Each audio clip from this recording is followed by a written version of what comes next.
This is about a speech given back in the 1990s by Milton Friedman, in which he's describing the decline of capitalism in the West. He's describing how, over a period of many decades, the role of the private economic market, the mechanism of capitalism, has been in decline, while the political market, the government, has continued to expand its control over the U.S. economy.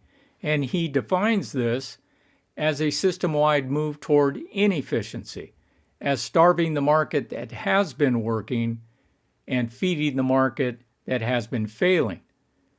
He then goes on to point out that during this period of rising inefficiency, there was a tremendous increase in material prosperity. In other words, the economy continued to expand. But here's the problem. This should not take place. This shouldn't happen.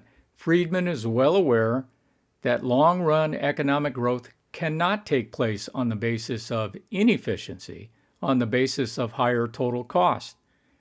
He knows that this would contradict the basic principles of capitalism and classical market theory. So, what does he do? Does he acknowledge the contradiction? Does he admit that his orthodox model cannot explain this outcome? No.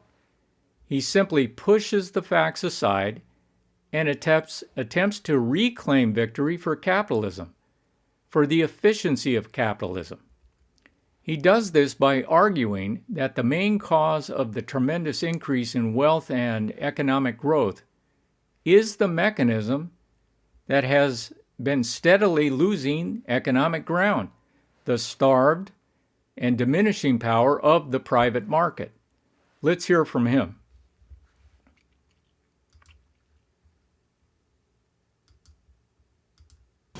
On a more fundamental level, if we get below this immediate surface, our present problems, both economic and non-economic, arise mainly from the drastic change that has occurred in my lifetime and in the lifetime of many of you here about the relative importance of two markets, two different markets, for determining who gets what, when, where, and how. We have two such markets. We have the economic market operating under the incentive of profit.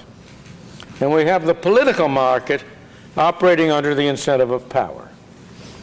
And what has happened in my lifetime was that the relative importance of the economic market has declined in terms of the fraction of the country's resources that it is able to use. And the importance of the government market, of the political market, has greatly expanded.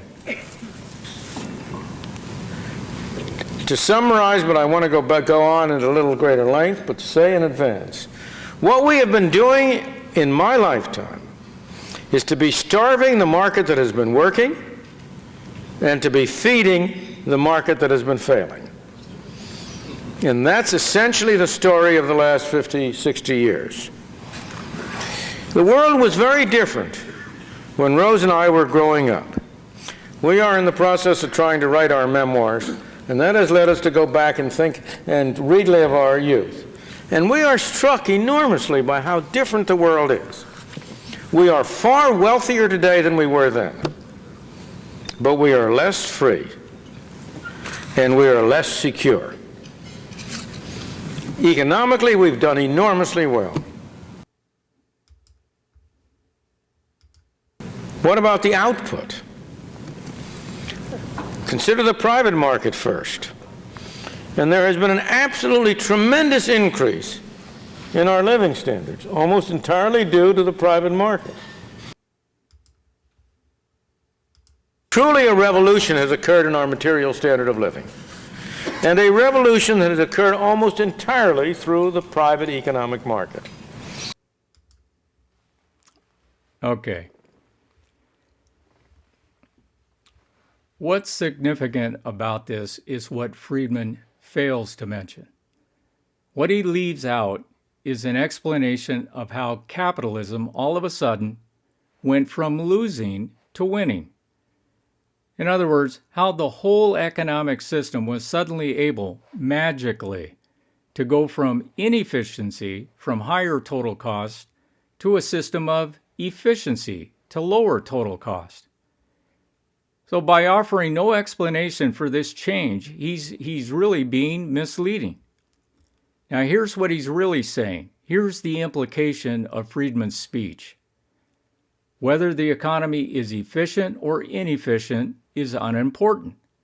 The important thing is that the mechanism of capitalism works to generate lasting growth. That's his message. That's what it comes down to. See, Friedman represents the entire field of modern economics in failing to recognize that the economy is operating on a different mechanism and different measure of efficiency. He doesn't realize that a major shift has taken place in which the location of private decision-making, the mechanism of capitalism, has been surpassed and made irrelevant by the rise of a mechanism of unlimited growth, a mechanism that integrates the entire structure of decision-making, decentralized and centralized, private and public.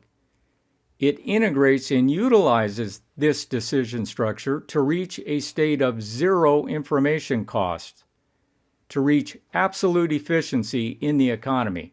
This is the unrecognized mechanism of power.